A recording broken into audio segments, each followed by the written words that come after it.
Online study में कक्षा 9 के सभी विद्यार्थियों का एक बार पुनः हार्दिक स्वागत करता है। हरिशंकर परसाई आप देख रहे हैं, सीबीएसई के बच्चों के लिए है ये। हरिशंकर परसाई क्षितिज भाग 1 में बहुत ही इंटरेस्टिंग चैप्टर है और बहुत ही इंटरेस्टिंग लेखक भी है। एक ऐसे लेखक आपको दिखाई दे रहे हैं जिनके जीवन में तो बहुत सादगी थी, विनम्रता थी, जो ज्ञान से पूरित थे और इस ज्ञान का प्रयोग उन्होंने भारत के लोकतंत्र, भारत के गणतंत्र, भारत के नौकरशाह को सुधारने में किया और हिंदी को एक नई विधा प्रदान की हरिशंकर परसाई ने, और वो है व्यंग्य विधा। व्यंग्य को विधा का दर्जा दिलवा दिया हरिशंकर परसाई। जीवन भर अविवाहित रहे, मगर आज भी लोग कहते होंगे कि विवाह करने का मतलब है कि पीढ़ियां आपको याद रखें, आपके बेटे बेटी हों तो आपका नाम चलता रहे। मगर आप अपने कर्मों से कुछ ऐसे कर जाएं कि 100 वर्ष 200 वर्ष बाद भी आपके व्यक्तित्व को लोग याद रखें। ऐसा कार्य किया हरिशंकर परसाई ने। हरिशंकर परसाई का जन्म सन 1922 में मध्य प्रदेश के होशंगाबाद जिले के जमाने गांव में हुआ। होशंगाबाद के जमाने गांव में एक और कवि पैदा हुए हैं मध्य प्रदेश के होशंगाबाद में, जो आपके सिलेबस में हैं, जिन्हें एक भारतीय आत्मा कहा जाता है, और उनका नाम है माखनलाल चतुर्वेदी। मध्य प्रदेश के होशंगाबाद के गांव बावई में जन्म हुआ और यहाँ गांव जमानी में जन्म हुआ। नागपुर विश्वविद्यालय से एमए करने के बाद कुछ दिनों तक अध्यापन किया, कुछ समय तक आपने पढ़ाया। 1947 से स्वतंत्र लेखन करने लगे। जबलपुर से वसुधा नामक पत्रिका निकाली। किसने? हरिशंकर परसाई ने जबलपुर से पत्रिका निकाले जिसका नाम है वसुधा, और ये पत्रिका आज भी चल रही है, जिसकी हिंदी संसार में काफी सराहना हुई। आपका 1995 में देहांत हो गया, अर्थात 1922 टू 1995। हिंदी के व्यंग्य लेखकों में उनका नाम अग्रणी है। हरिशंकर परसाई का नाम व्यंग्य में अग्रणी है। व्यंग्य क्या है? जैसा होना चाहिए वैसा न होकर, जैसा होना चाहिए वैसा न होकर जैसा नहीं होना चाहिए वैसा हो जाता है तो व्यंग्य पैदा होता है। तो क्या पैदा होता है? व्यंग्य पैदा होता है। अर्थात कोई 30-35 किलो का व्यक्ति और उसको आप ये कहे कि तू एक काम कर सकता है कि तू अकेला इस गाड़ी के धक्का लगा सकता है, मतलब उस पर व्यंग्य किया गया है। क्या किया गया है? व्यंग्य किया गया है। इसलिए व्यंग्य को एक विधा बनाया। किसने? हरिशंकर परसाई ने।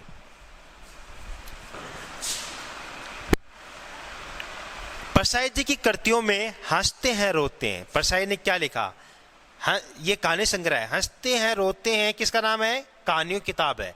जैसे उनके दिन फिरे, उसके बाद कुछ उपन्यास आए, रानी नागफनी की कहानी और तट की खोज, और उसके बाद कुछ निबंध आए, तब की बात और थी, नंबर 1, भूत के पांव पीछे, बेईमानी की परत, पगडंडियों का जमाना, सदाचार का ताबीज, शिकायत मुझे भी है, और अंत में। ये सभी निबंधों की किताबें हैं। अलावा इसके वैष्णव की फिसलन, क्या आया? वैष्णव की फिसलन, तिरछी रेखाएं और ठिठुरता हुआ गणतंत्र, विकलांग श्रद्धा का दौर, ये व्यंग संग्रह है। भारतीय जीवन के पाखंड, भ्रष्टाचार, अंतर्विरोध, बेईमानी आदि पर लिखे उनके व्यंग लेखों ने शोषण के विरुद्ध साहित्य की भूमिका का निर्वाह किया। देखिए, भारतीय जीवन में बहुत से पाखंड है, आडंबर है, चाहे वो धर्म के नाम पर है, चाहे वो राजनीति के नाम पर है, चाहे वो कला के नाम पर है, चाहे वो साहित्य के नाम पर है। सभी का भंडाफोड़ किया। किसने? हरिशंकर परसाई ने। भारतीय जीवन में बहुत बड़ा भ्रष्टाचार है, लोगों में, सरकारों में। भ्रष्टाचार के ऊपर हरिशंकर परसाई ने बेबाक लिखा और उनकी एक कहानी आई। क्या? उनकी कहानी का शीर्षक था भोला राम का जीव। आपने कभी पढ़ी हो, नहीं पढ़ी है तो पढ़ना। भ्रष्टाचार को उजागर करने वाली एक कहानी है कि भारतीय सरकार के सिस्टम में, अधिकारियों के सिस्टम में किस प्रकार से भ्रष्टाचार अपनी जड़ गहरी जमा बैठा है, उस पर तीखा व्यंग लेकर आए भोला राम का जीव कहानी के माध्यम से। अंतर्विरोध लोगों के बीच में, बेईमानी, लोग किस प्रकार के बेईमान हैं, ये सब बातें हरिशंकर परसाई ने बड़े ही सरल तरीके से समाज के निचले तबके को लेकर उठाई हैं। शोषण के विरुद्ध साहित्यिक भूमिका का निर्वाह किया। उनका व्यंग लेखन परिवर्तन की चेतना पैदा करता है। हरिशंकर परसाई का व्यंग लेखन समाज व देश में परिवर्तन की चेतना पैदा करता है।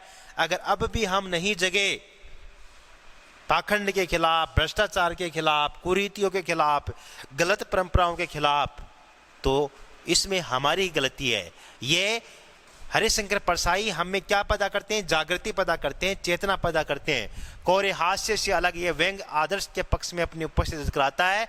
सामाजिक, राजनीतिक और धार्मिक पाखंड पर लिखे उनके व्यंग ने व्यंग साहित्य के मानकों का निर्माण किया। और परसाई जी बोलचाल की भाषा का सीधा सा प्रयोग करते हैं, सामान्य भाषा का प्रयोग करते हैं, किंतु संरचना के अनूठेपन के कारण उनकी भाषा की मार्ग क्षमता बहुत बढ़ जाती है, अर्थात तीखा प्रहार वे करते हैं। हमारे प्रेमचंद के फटे जूते ये निबंध है। साहित्य की विधा क्या है? निबंध है, जिसे लिखा किसने है? हरिशंकर परसाई, जिनका जन्म कब हुआ था? 1922 में। कहाँ हुआ था? होशंगाबाद के जमानी गांव में। और ये एक निबंध है। परसाई जी ने प्रेमचंद के व्यक्तित्व की सादगी के साथ एक रचनाकार की अंतर्भेदी सामाजिक दृष्टि का विवेचन करते हुए आज के दिखावे की प्रवृत्ति और अवसरवादिता पर व्यंग किया है। आज लगभग 90% लोग दिखावटी जीवन शैली जीने के आदी हो चुके हैं। कृत्रिम जीवन है उनका। कोई अपने कपड़े दिखा रहा है, कोई अपने मकान दिखा रहा है, कोई अपनी गाड़ी दिखा रहा है, कोई अपने पैसे दिखा रहा है, कोई अपना रोब दिखा रहा है। रियलिटी नहीं है, वास्तविकता से दूर भाग रहे हैं लोग। लोगों की कथनी व करनी में दिन रात का अंतर पाया जाता है। अगर एग्जाम में आए कि कोई गरीब व्यक्ति आपको दिखे तो आप उसके लिए क्या करोगे? 2 नंबर लेने के लिए हम पता नहीं कितने कसीदे पढ़ते हैं। उसे दिखे तो उसे बैठाएंगे, उसको पानी पिलाएंगे, उसके बारे में अध्ययन करेंगे, और उससे अगर कपड़ों की कमी है तो कपड़े दिलाएंगे, उसको जीवन जीने का नया तरीका सिखाएंगे, उसको रोज़गार दिलाएंगे, ऐसी ऐसी बातें करेंगे। और एग्ज़ाम कंप्लीट, गरीब सामने मिला कहीं रोड पर, हमें याद ही नहीं आया कि हम किस प्रश्न का उत्तर लिख कर आए। ये क्या है? हमारी कथनी व करनी में अंतर है। मेरे जीवन का सिद्धांत है कि मैं सादा जीवन उच्च विचार रखने वाला व्यक्ति हूँ। वो व्यक्ति भाषण देकर गया है और ये कहकर गया कि सादा जीवन उच्च विचार, बिना गाड़ी चलता नहीं है, हैं, और नई ड्रेस 1 महीने से पहनता नहीं है, और धन का रोब दिखाता है, और भाषण में क्या कह के गया? सादा जीवन उच्च विचार। ये क्या है? कथनी व करनी में अंतर होना। ये किसकी प्रवृत्ति है? दिखावे की प्रवृत्ति है। और अवसरवादिता पर व्यंग है। भारत में जिसको भी मौका मिला उसने लूटने का ही प्रयास किया। अगर सरकारी नौकरी बढ़िया पद पर मिल गई तो जनता को लूटो, अगर मुख्यमंत्री बन गए तो लूटो, प्रधानमंत्री बन गए तो लूटो, बाबू बन गए तो लूटो। अवसर का फायदा उठाने पर व्यंग है। किसके माध्यम से? प्रेमचंद के फटे जूते शीर्षक निबंध के माध्यम से परसाई ने न केवल प्रेमचंद की सादगी विनम्रता को दर्शाया है, बल्कि उन सभी लोगों पर व्यंग किया है जो दिखावटी जीवन शैली जीने के आदी बन चुके हैं और अवसरवादिता को महत्व देते हैं। तो देखते हैं कि इसके माध्यम से लेखक ने क्या समझाने का प्रयास किया है। हाँ, इस पाठ को समझने के लिए, इस निबंध को समझने के लिए आपको एकांत की जरूरत है। पहली बात तो ये। दूसरी बात, आपका 100% फोकस निबंध पर होना चाहिए। आपको एकाग्रचित होने की आवश्यकता है। पूरा निबंध लगभग आपको प्रतीकात्मक मिलेगा, अर्थात अगर इसको समझना है तो रफ कॉपी या किताब के पैसेज से साथ साथ कुछ महत्वपूर्ण बातें लिखती जानी है, क्योंकि ये निबंध बड़ा ही मार्मिक है। आंखों से आंसू निकाल देने में भी ये निबंध सक्षम है। और एक ऐसे व्यक्तित्व पर यह निबंध आधारित है जिनका जन्म 1880 में उत्तर प्रदेश के वाराणसी के निकट लमही ग्राम में होता है, जिनके बचपन का नाम धनपत राय होता है, जो उर्दू साहित्य में आते हैं नवाब राय के नाम से। 1907 में एक ग्रंथ लिखते हैं सोज ए वतन, सोज ए वतन अर्थात देश का दर्द, क्योंकि 1907 में देश अंग्रेजों के अधीन था। ये किताब अंग्रेजों के हाथ लगती है। अंग्रेज नवाब राय नामक व्यक्ति की तलाश करते हैं।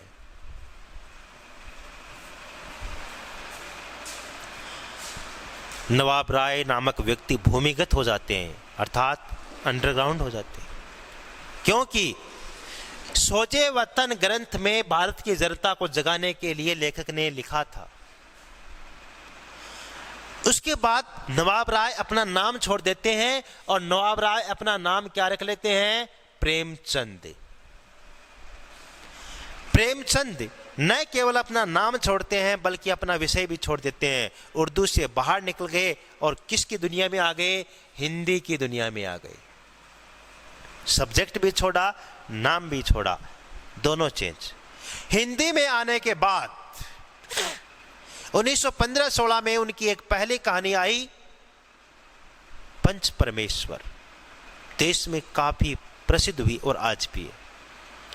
उसके बाद लेखक रुके ही नहीं, जब तक जीवित रहे अपनी आखिरी सांस तक लिखते रहे और तकरीबन 400 कहानियां लिखी मुंशी प्रेमचंद ने, और वे सभी मानसरोवर के 8 भाग में है। मानसरोवर नाम से 8 किताब हैं, उनमें 400 कहानियां हैं।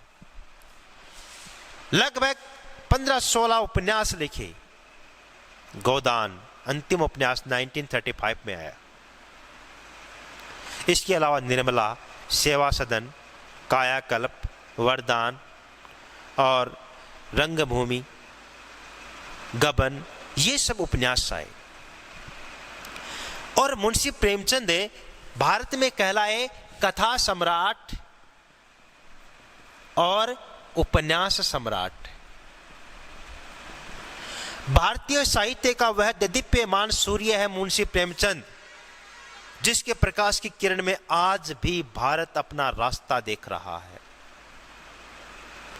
हजारी प्रसाद द्विवेदी ने मुंशी प्रेमचंद के बारे में कहा है कि अगर आपको भारत के आम जनता, गरीब, वंचित, अभावग्रस्त दलितों को जानना है तो मुंशी प्रेमचंद से अच्छा परिचय कोई और नहीं है।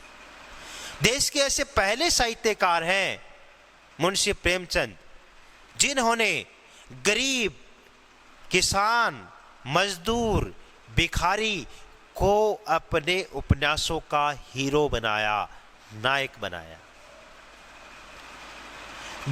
यानी देश के अंतिम व्यक्ति की पीड़ा को समझने वाला अगर कोई साहित्यकार भारत में पैदा हुआ है तो वो है मुंशी प्रेमचंद। अमीरों की चर्चे तो बहुत लोग करते हैं, लेकिन ये एक अलग किस्म का लेखक था जो अंतिम व्यक्ति के दर्द को सरकार तक पहुंचाने का आग्रही था। तो ऐसे व्यक्ति के ऊपर हरिशंकर परसाई ने अपना निबंध लिखा है जिसका शीर्षक है प्रेमचंद के फटे जूते, जिसने देश को इतना साहित्य प्रदान करवाया